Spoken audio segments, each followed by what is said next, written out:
Morning, everybody. So as Landon just read, we're going to be talking about Jesus as the vine, and more specifically about abiding in Jesus. Now, this is another one of the metaphors that Jesus uses to describe himself in his ministry. He is the vine. But what is a vine? A vine is a stem that gives nourishment to its branches. And it also gives a direction and guidance for growth. And so Jesus, being the vine, gives us our nourishment and our guidance and direction for our growth. But as he's painting this picture of this new Eden in their minds, of him being the vine and all these branches, this labyrinth of branches, he leaves out the one question: what is abiding in Jesus? What does it mean to abide in Jesus? And I believe that it comes down to these three things. One is connection. Abiding in Jesus, first of all, means having a life-giving connection to him. And apart from him, we can do nothing. This is what theologians describe as a unity with Jesus, being he and us and him, as he's described down in verse 5, where he says, if you abide in me and I in you, as a branch cannot bear fruit by itself unless it abides in the vine. And so without him, we cannot bear fruit. It also means having a dependence on him. The branch depends on the vine to give it nourishment, not the vine giving the branch nourishment.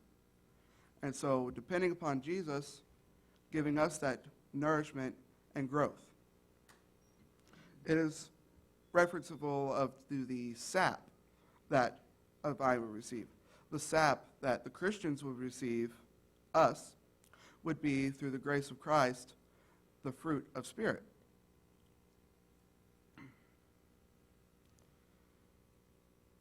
Third, abiding also involves a continuance, continually staying in Jesus. It's, as I was researching this, I'm like, well, what is continuance? What is abiding? What is staying in Jesus? And abiding is that, staying in Jesus. You look up the Greek word, Strong's number 3306, it describes it as meno, which means to stay, as a primary verb, to abide, continue, to dwell, to endure, to be present, to remain, stand, or tarry for in thine own. Another reference we see in this is in John chapter 1, verses 38, where he says,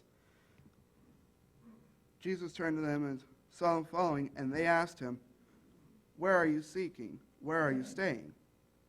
And he said to them, come and you will see. So they came and saw where he was staying, and they stayed with him for that day at about the 10th hour. And so it involved, abiding in Jesus involves these three things: connection to his life-giving roots and his life-giving vine. Apart from him, we can do nothing.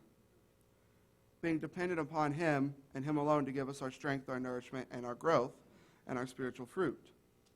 And thirdly, it is that abiding connection that is continuance. It involves us revolving on staying with him. And so in closing, I just want to pose this one question to you. Are you abiding in Jesus? Or are you a branch that has fallen off or that is about to be cut off by the Father, who is the vine dresser, and thrown away to be burned? Colton, I'm going to preach the word.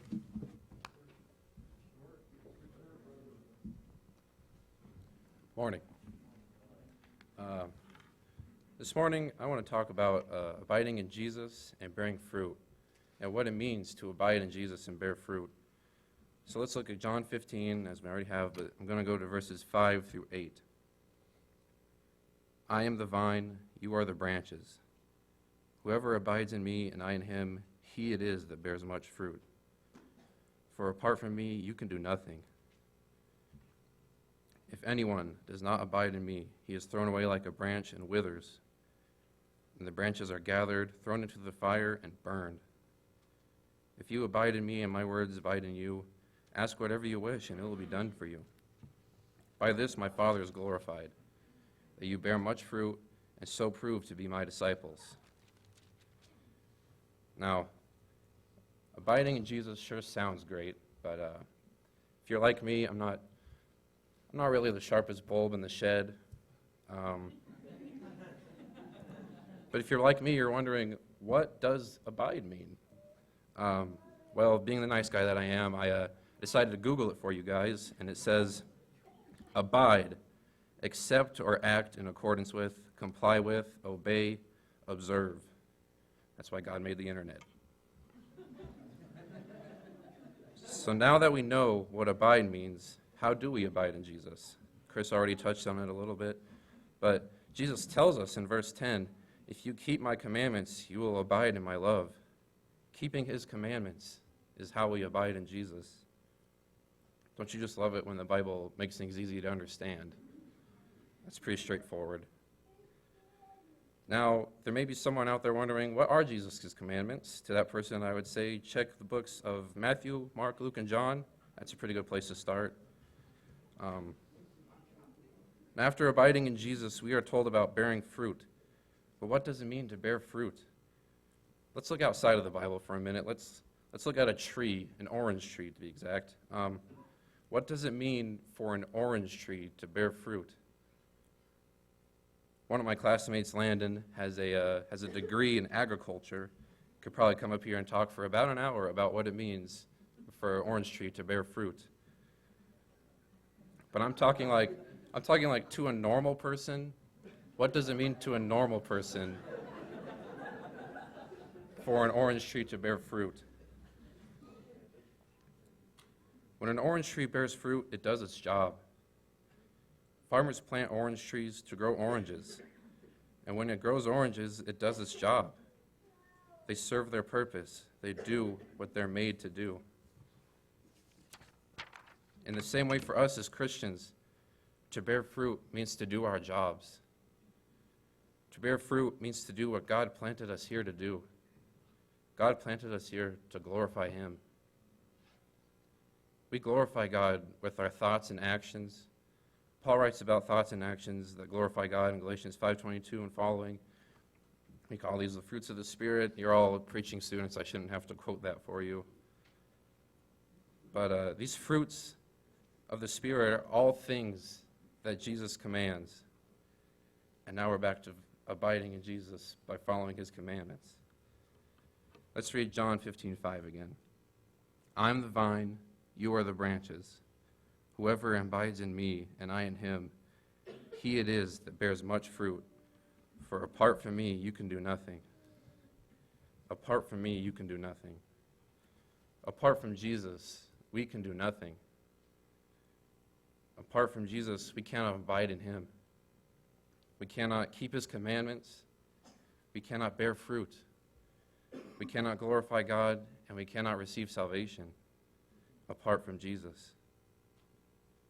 It's funny how every lesson in the Bible, every page of this book, mine has 1,042 pages. I didn't count, I just turned to the last page. All 1,042 pages point to Jesus. Apart from Jesus, we can do nothing.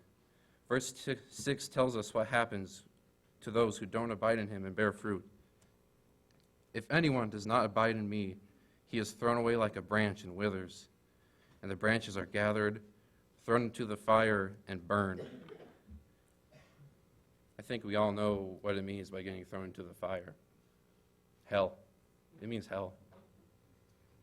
This is the most important lesson in the Bible. Abide in Jesus or else. Turn or burn. Obey or saute. I don't know, some food that rhymes with repent. This goes back to the orange trees. Branches that do not bear fruit are cut off and disposed of. That's scary. I'm guessing there was a time in each of our lives that we were not abiding in Jesus and we were not bearing fruit. Jesus is the orange tree, we are the branches. If we live in the tree, we bear fruit. If we do not bear fruit, we are dead. A dead branch is a stick, and about the only thing a stick is good for is burning. Abide in Jesus, keep his commandments, bear good fruit, and glorify God. I don't know about you guys, but that sounds like a plan to me. Words to live by. That's my challenge to all of you. Abide in Jesus. Keep his commandments. bear good fruit, and glorify God. John 15:8. By this my Father is glorified, that you bear much fruit and so prove to be my disciples. Let's be disciples.